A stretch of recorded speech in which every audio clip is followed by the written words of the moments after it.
Okay, so I thought I'd give you the final look of the Craftsman, the Beast is what we're calling it over here. It's a really nice lawnmower. Now, as you know, we've done a lot of work to it, and I'll recap that real quick. I don't know if it was a lot of work. It ran great. Engine started up. Oops, I forgot to remove the tape. You can watch me remove the tape from the hood.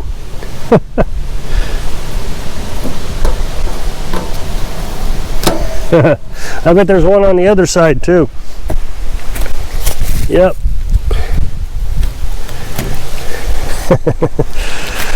So I guess since I did that, I'll just explain. So we did paint the hood. I tried to beat out some of the dents, but I didn't Bondo it or anything. And it turned out okay. I mean, you see the dents a little bit, but it's still a little bit noticeable, but not terrible. I didn't want to spend a lot of time on this. It wasn't a refurbish like I did with that John Deere where I redid the whole thing. This was just trying to make it look nice. You can kind of see that the paint didn't exactly match up. And I considered going ahead and painting the rest of it, and I thought, nah, there's just no reason to. I mean, this was scratched up and a little rusted, whereas this isn't. And I don't think it's that big of a noticeable difference. So, like I said, I didn't want to spend any more time or money on it than necessary. It's a huge 50-inch deck. The PTO automatic drive, you just pull the button and it's electric start. So the transmission needed work. It needed a new drive belt. The cooling fan needed replaced, and we replaced the oil, transmission oil, and the transmission filter.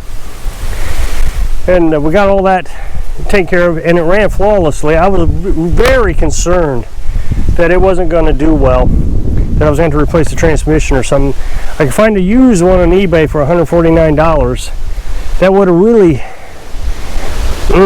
really hurt. I mean, that's the risk of flipping the lawnmowers. You go out and buy a lawnmower, you've already got that money invested in it, and then you have to put money into it to repair it. That's why it's called a flip. And then you find something catastrophic that you weren't really expecting, and you lose all your profitability. I think would have still made some profit on this. This is a huge lawnmower. 22 horsepower, Kohler engine. It's got the tractor tires. Those are at least $80 a piece if you buy them new. It kind of sounds like a Harley when you start it up. So people have been really slowing down when they pass this one up on the road. So that's good news. I've put a heftier price on this one, a couple $100 more than what I put on the other lawnmowers, because it is such a powerhouse. Now I've got it tied up to my new lock. It's working pretty good.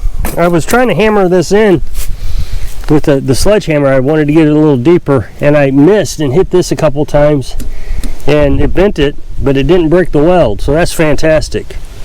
So then come out here with a sledgehammer to try to get this mower, I guess, and it won't break. It wouldn't be hard to get it off, I understand that, but it's just a deterrent, because when they make too much noise, we're going to hear them. We're not gone that much, and when we are, it's very random.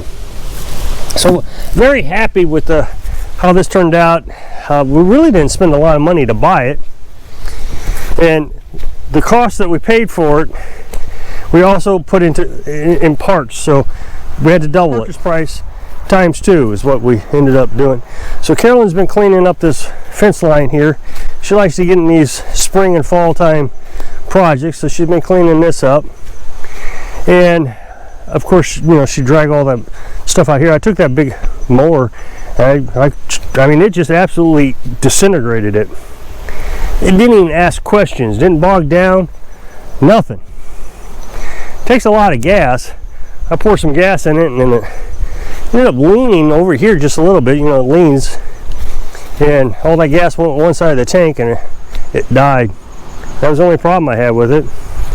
I accidentally sucked up a political sign. So, people keep asking me, are we going to keep it? I will tell you, I would like to keep every mower that I have done, all but one. The first Craftsman I did, it was in terrible shape. I don't know how to explain it. All the tires were flat, wouldn't start, didn't have a battery. And we kept going back and forth, were we going to flip it or were we going to fix it? Well, we decided to go ahead and fix it. And it did start. So there was some hope for it. So we went ahead and purchased all the parts for it, and we made $200 off that. I mean, I didn't think that was bad at all. But I put so much work into it that it felt like it was mine, like I shouldn't give it up. But I sold it to a guy who was doing lawnmower business. So, I mean, he's going to use the heck out of it, but it'll get some more life out of it. Then the second one we got wasn't quite the big deal. We bought it very cheap, and it needed an ignition, key ignition, and a mower belt. That was it. I also had to replace the mower spindle. I forgot about that. But regardless, I mean, there wasn't much to it. But then we did that John Deere, and the John Deere was a big deal. We bought that for, I think, $80. And you had to have this jumper cable, and it was terrible, and he started it for a second and then shut it off because he didn't want to show everybody how bad it ran. But we went ahead and picked that up, and it was rusted. It was terrible shape. And I knew it wouldn't sell like that. So we painted it, and I fine-tuned that thing. After I put it up there and put a for sale sign on it, I would go up and I would listen to it, and I think, oh, there's something wrong with the carburetor, and I would make an adjustment. And I noticed that the governor arm was sticking occasionally. I noticed the choke was sticking occasionally. Just going up and playing with it. So by the time it sold, it ran like new. It was in perfect shape. So the lady who bought it had this huge field that she needed to mow, and she hasn't been able to mow very frequently. So the last time she mowed it, they had it brush hogged, and it was like wet hay was laying on the ground underneath the grass, and the grass was knee deep. So she starts mowing, and she's mowing it like in second or third gear. I mean, she's just trying to fly through it, and it won't keep up. It dies on her, and she messages me and says, I don't think this thing's big enough. So I go over there, start it up. I increased the RPMs a little bit. I didn't want to. You know, as old as that engine is, I didn't want to stress it, but I went ahead and turned up the RPMs a little, and I took it around her place twice, 2 full laps in first gear, and first gear was a lot faster than you would think. It was going pretty quick in my opinion. So she got back on it and started mowing again. She got the whole field mowed, and she ended up hitting a stump. Knocked the belt off the mower deck, no big deal. Went back over there, put that on. I did not want to get rid of that one. Absolutely did not want to get rid of that one. I still hate that. And then when I went over there, of course, you know, it was all shiny and new when I gave it to her, and new looking, I should say. I repainted the whole thing, and when it was just covered in dust, absolutely covered in dust, when I went over there to fix that mower belt. So then we get this one, and the profitability on this one is so high, at least I think it is, that I can't see not selling it. Don't get me wrong, I want to keep it. As a matter of fact, when I mowed all that up over there, Carolyn says, why don't we keep it? And I would love to. You know, when you saw the video of it trucking around the woods like that, you know, that's a pretty steep hill. It took the hill. Now, I must admit that the tire chains that I have on my John Deere have better traction than those tires do.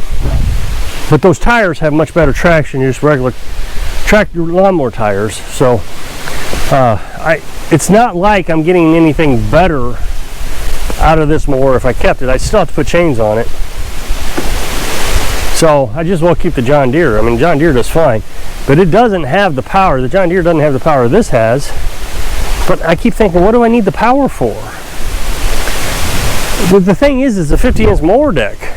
We don't really have that much yard. Most of everything we have is woods.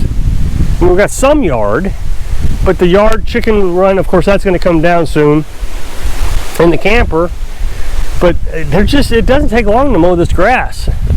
An hour at the most, and that's because I got so much stopping and starting to do. For example, with that big 50-inch, I would not be able to get in between the camper and the chicken coop. It wouldn't fit.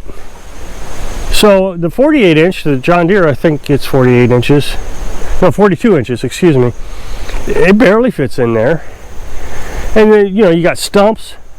It wouldn't get in between that old walnut stump where the bushy is coming out and the camper. It wouldn't get in between that. And then we have that other stump that needs to come down, but we have that other stump that I burned years ago, and that walnut stump, it wouldn't get in between that. And then I got this whole obstacle course up here that I tried to clean up. I tried to keep the path clean as much as possible. It wouldn't fit in there. So really, I'd be running the John Deere just as much as I am now, nearly. So I don't understand the logic, I guess, to keep it. I would love to keep it. I don't have the logic to keep it because I would be maintaining 2 lawnmowers, especially through the winter. That would be tough. And I don't need to maintain 2, so it's just extra cost. And with the profitability of this, it's just too much to pass by. But I would imagine I'm going to run into this a lot. Right now, I'm looking for another lawnmower. I can't find one. Saw a really good deal on a Craftsman, but it's 150 miles away. It's already sold. I mean, it sold almost instantly. It was $50 for this Craftsman. It was beautiful looking. It was red. And he says it backfires when it heats up. So he says, I'm selling it for parts. Oh my goodness, selling it for parts? What are you talking about? It runs. So it probably just needed a spark plug or a valve adjustment, maybe an ignition coil, but even at that, that's 20 bucks. At worst, he has not enough fuel getting into it, so maybe a clogged fuel line, a bad fuel pump, could be a bad carburetor. But even if you replace all the parts, the carburetor, the fuel pump, the ignition coil, spark plug, I mean, what are you talking? 50, 100, 50 to 75 bucks maybe? So $50 for the lawnmower plus another 75, you're up to 125 bucks, and you can get, it would have been very profitable, but it was so far away, there was no way we would have gotten to it fast enough before somebody else would have gotten it. So that was a disappointment. But we're still looking, and my goal is to constantly be working on the lawnmower and having at least one up here for sale all times. I was surprised what happened. We had 2 lawnmowers up. We had a Craftsman and the John Deere, and they both sold on the same day. So that was disappointing because, like I said, I would like to have one here at all times. The thing is that lady that bought the John Deere, she would have been much better off buying this. I'm not sure she would have paid the price for this one though. I mean, it's going for a little bit higher. So, but like I said, people keep stopping on the road and looking at it, so it's going to sell soon. If you click this up next box, it'll take you to a video where it's working on the Craftsman. So if I can inspire you to fix something so you can live your dreams. Thanks for watching.